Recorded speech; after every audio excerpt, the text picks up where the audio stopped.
আসসালামু আলাইকুম সুপ্রিয় শিক্ষার্থীবৃন্দ। সপ্তম শ্রেণীর ইংলিশ ফার্স্ট পেপার নিয়ে আজকে আলোচনা করব। তোমাদেরকে ওয়েলকাম জানিয়ে শুরু করছি আজকের ক্লাস। আমরা আজকে English first paper lesson 3 unit 5 এর লেসন 3 নিয়ে আলোচনা করব। হেলেন কেলার হচ্ছে একজন বিখ্যাত ব্যক্তি। তিনি মানব সেবায় নিজেকে নিয়োজিত করেছিলেন। তার নাম হেলেন কেলার হয়েছে। তো যাই হোক, তার নাম হেলেন কেলারই ছিল। পরবর্তীতে তিনি বিখ্যাত হয়েছেন। কিভাবে হয়েছেন সেই গল্প এখানে আমরা জানবো। তো কি ওয়ার্ড অর্থ মূল শব্দগুলা, যেমন হিউম্যানিটারিয়ান মানবতাবাদী, ডিজএবল এইবল মানে সক্ষম, ডিজএবল হচ্ছে অক্ষম। তাহলে তিনি কিভাবে অক্ষম হয়েছিলেন? তার প্লান্টেশন হচ্ছে রোপণ, আর হচ্ছে কমিউনিকেশন হচ্ছে যোগাযোগ, আর ইন্টারপ্রিট মানে অনুবাদ করা বা ভাষান্তর করা। টক অ্যাবাউট দ্য পিকচার নিয়ে কথা বলতে বলছে। Who is this woman in the picture? এই পিকচারের মহিলাটা কে? What is she famous for? সে কি জন্য বিখ্যাত? রিড অ্যাবাউট হেলেন কেলার সম্পর্কে পড়ো। Helen Keller was a great humanitarian. Helen Keller ছিল আ গ্রেট হিউম্যানিটেরিয়ান, একজন মহৎ মানবতাবাদী। She cared deeply for the sick. সে কেয়ার করতে ডিপলি ফর দ্য সিক, অসুস্থদের প্রতি। সিক মানে অসুস্থ, দা সিক মানে অসুস্থদের প্রতি, কেয়ার মানে যত্ন করতে, ডিপলি মানে গভীরভাবে, ইনজুরিড মানে আহতদেরকে, অ্যান্ড ডিজেবলড পিপল এবং অক্ষম লোকদেরকে। She disabled people with physical and mental problems that limit their activities or sense. The disabled people মানে অক্ষম লোকজন হ্যাভ ফিজিক্যাল মেন্টাল প্রবলেমস, তাদের শারীরিক অথবা মানসিক সমস্যা ছিল, দ্যাট লিমিট দেয়ার অ্যাক্টিভিটিস, যা তাদের অ্যাক্টিভিটিস গুলাকে লিমিট করে দিত, সীমাবদ্ধ, অর সেন্স, এবং তাদের যে সেন্স বা ইন্দ্রিয় গ্রাহ্য এটাকে তারা লিমিট করে দিত। Helen devoted her life to help them. তাহলে হেলেন ডেভোটেড হার লাইফ, তার জীবনকে উৎসর্গ করেছিল, টু হেল্প দেম, তাদেরকে সাহায্য করতে। Helen was born in 1880 in Alabama, US. Helen was born জন্মগ্রহণ করেছিল ইন 1880 ইন অ্যালাবামার ইউএসএ, অ্যালাবামাতে 1880 সালে হেলেন জন্মগ্রহণ করেছিল। Her parents were Captain Arthur, তার বাবা মা Captain Arthur Keller and Katherine Adams Keller. তার বাবা হচ্ছে ক্যাপ্টেন আর্থার কেলার, আর ক্যাথরিন অ্যাডামস কেলার হচ্ছে তার মা। Her family was not rich, তার পরিবার ধনী ছিল না। Their main source of income was cotton plantation. Their main source of income was cotton plantation. তাদের আয়ের প্রধান উৎস ছিল কি? মানে তুলা উৎপাদন। তাহলে their main source of ইনকামের প্রধান উৎস ছিল হচ্ছে plantation. Helen was born healthy, but in 1882 she became deaf, dumb and blind after a high fever.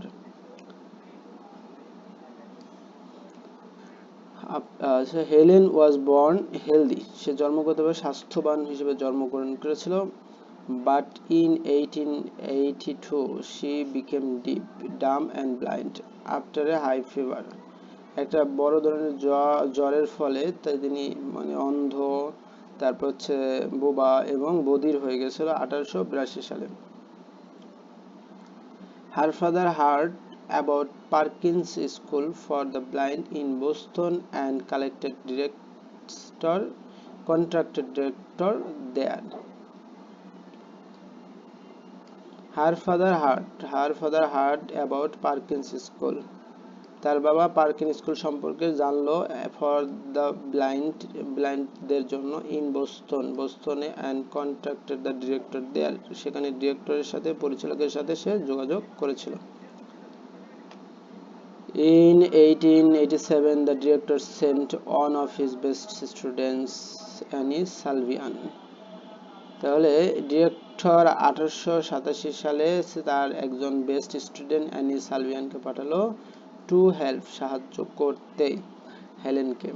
Annie work hard to enable her to communicate. Annie worked hard, সে কঠোর পরিশ্রম করেছিল, two enable হার, তাকে সক্ষম করতে, টু কমিউনিকেট, যোগাযোগ করতে তাকে সক্ষম করেছিল।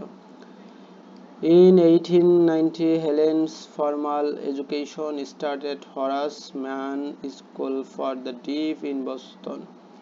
In 1890, Helen's formal education started at Horace Mann School for the Deaf in Boston. হেলেনের প্রাথমিক শিক্ষা শুরু হয়েছিল হরাস ম্যান স্কুল থেকে, বধিরদের জন্য যে স্কুলটা এখানে। In 1892, she went to Wright Humanson School for the Deaf in New York. তাহলে in 1892 সালে she went to Wright Hampson School, Wright Hampson স্কুলে গিয়েছিল ফর দ্য ডিফ, বধিরদের জন্য নিউ ইয়র্কের। Helen improved her communication skill, Helen improved her communication skill, খুবই উন্নত করেছে তার যোগাযোগ দক্ষতা। স্টাডিড রেগুলার একাডেমিক সাবজেক্টস, এবং বিভিন্ন একাডেমিক সাবজেক্ট পড়ালেখা করেছিল। She then decided to go to college and attended Cambridge School for Young Ladies in 1896. She then decided to go, সে যেতে সিদ্ধান্ত নিল, to college and attended Cambridge School for Young Ladies in 1896. 1896 সালে young লেডিজদের জন্য তাকে Cambridge স্কুলে যাওয়ার জন্য সিদ্ধান্ত নিল এবং সে কলেজে যাওয়ার সিদ্ধান্ত নিল। Later she studied at Radcliffe College. পরবর্তীতে সে র্যাডক্লিফ কলেজে পড়াশোনা করলো। Here she learned Braille, which was a new technique for reading. Which was a new technique for reading, যা পড়ার জন্য একটা নতুন টেকনিক ছিল। She also learned how to type. সে শিখলো কিভাবে টাইপ করতে হয়। Annie Salvian was always with Helen. সবসময় হেলেনের সাথে ছিল। She sat with Helen in class and helped her by interpreting lectures and text. সে হেলেনের সাথে বসতো in class and helped her by interpreting lectures and text. টেক্সটটা এবং লেকচারটা বাংলায় অনুবাদ করতে সাহায্য করত। In 1904, Helen received her BA degree with honors from Radcliffe College. In 1904 সালে Helen received BA degree with honors, সম্মানের সাথে অনার্স পাস করলো from Radcliffe College থেকে। Helen spent her life helping disabled people to learn. Helen spent life, সে তার জীবন কি করেছে, ব্যয় করেছে হেল্পিং ডিজেবল পিপল, অসহায় লোকদের সাহায্য করে, টু লার্ন, শিখতে। She died on June 1st, 1968. 1968 সালে 1 জুনে সে মারা যায়। হিউম্যানিটেরিয়ান, মানবতাবাদী। হিউম্যানিটেরিয়ানের আমরা দেখবো যে হিউম্যানিটেরিয়ান হচ্ছে মানবতাবাদী, তাহলে হচ্ছে মেকিং আচ্ছা ডিসএবলড হচ্ছে কি making people suffering from their life condition হচ্ছে humanitarian.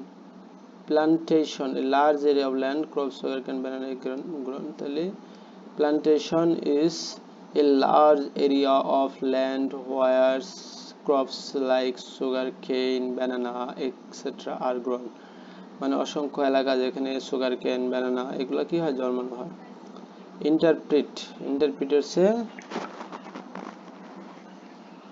explain the meaning of a text or translate a language. তাহলে একটা টেক্সটটাকে অর্থ করা, ব্যাখ্যা করা এবং এটার মানে ট্রান্সলেট করা। Skills, skill ability to something well, ability to do something well, এটা হচ্ছে দক্ষ।